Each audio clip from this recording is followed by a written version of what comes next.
But you kind of answered this as we went along in your presentation. But I think it's good to come back to. For me, it has to do with what do we actually, when somebody says distortion, what do they mean, right? And this question is fry a type of distortion too? So how would you answer that question? Did you freeze up on me again? I think, I'm sorry to poke fun at oh, there you are. I was going to make fun of you. It just looked like you were thinking. Yeah, awesome.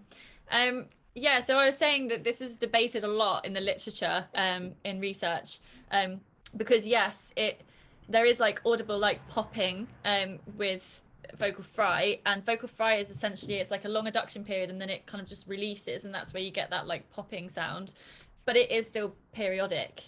Whereas I would classify distortion as being in like chaotic, essentially, like chaotic vibrations that don't have any set period. Yeah. I also think it really depends on how you're trying to define it, right? If we say distortion is something that distorts the sound, then every effect is a distortion, right? But if we're saying, when we're trying to get a little bit more specific about, okay, what we're gonna call distortion? Are we gonna call, distortion the sound of the false vocal folds or the aryepiglottic folds and the false vocal folds? Then it gets much more specific. So if we're looking at fry, like you said, if fry itself, if we're not comparing it like that, then if we just say any sound that distorts the vocal sound, then fry is a distortion. It's distorting the pure it's just a distorted sound. But yeah, it's tough because people don't really agree on fry and fry scream and how that's done. If anybody's got some great research on the exact activity of the vocal folds during fry and creaking, then send it to me. What Nicole's mentioned is great. I know we're gonna have Søren's gonna talk to us a few weeks down the road about that as well, and it's a learning process. So I think we need to stay really open-minded with the effects, as we go on, because it is young in the research, and we're just gonna figure it out more and more, and researchers are gonna get more clarity into it. But the purpose of talking about it openly today is just say, yeah, okay, what do you mean by fry? And this was Carol, so maybe we should ask Carol Donato. Are you still with us, Carol? Let me see if I can find you. If she's got her mic turned off, so it's okay. You don't have to join in and say anything, but if you want to, you could. But Søren wants to add something to that. He's jumping up and down. What can you add to this question? So what I would say is fry is not periodic at all, because when you look at the vocal folds, they're jumping here, there. They're not doing pure vibration as we would see. The reason for that is you're trying to sing two pitches that's next to each other.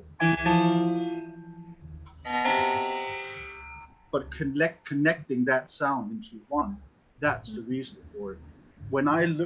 When we saw the research we did with Natalie Heinrich from Gypsy Lab, we saw that the false vocal folds can be the same as what you would see on the true folds, and the setup should be the same, both aryepiglottic and without. So yeah, it depends on whom is doing it, of course, but in general, the fry is not periodic at all. It is just jumping from, it's a freezing, you're doing a glottal stop, and then it's doing small vibrations here and there. It's not doing pure vibrations whatsoever. That would be that would be the first time I've ever seen it. And the research part, you said, Ingo Tietze did a really nice paper on vocal fry. He did the first paper on vocal fry quite some time ago now, actually. It should be quite easy to find even for free nowadays. I was just going to bring up Ingo, actually, because Ingo was actually the person who said to me that the fry as a register is the reason you hear the audible popping is because the frequency is so low. So if there's a set frequency, then obviously that is a form of harmonic voice, surely. Yeah, but they're put together. You're trying to do two pitches as one. If you try to do M and N after each other, then it will happen on its own. If you hold on to these two sounds together, that's why it's disrupted and not a pure sound. So when you say that there's two, are you saying that because the vocal folds are so slack, there's like two pitches essentially? Is that what you mean? yes, you're trying to sing two pitches at the same time, and that's why it's not a pure vibration anymore. Okay. Could you forward me the paper that you read that in? I'd be really interested to read No, that. that's what I found out. Right. Okay. Yeah, not that, but yes, in general, when we look at fry, it doesn't do a pure vibration. It is jumping. It's frozen, and then you do small vibrations here and there. Okay. It all comes. I mean, I think that's super fascinating. It was just there. You have it again. Is like what are we calling fry, and which activity is it? You know, which register? It's super fascinating. But so, as far as I understand, and you all can jump in and help me with this, but when we're doing fry or creaking in the fry register, we don't have the vocal folds are not doing anything smooth and normal, Yes. right? It's very chaotic, it's very irregular, and it actually differs from person to person. Basically, because depending on where they're planning that pitch, of course, you know, Yeah. faster vibrations, faster vocal fold movement. So let's I think because we've got the low. I think we're talking here more about the low vocal fry, right? And if we, I think it'd be fun if anybody wants to work on just taking this as, and this is great because we're getting a lot of discussion here. But let's see if anybody would like to work. Is there anybody who wants to work on their fry scream?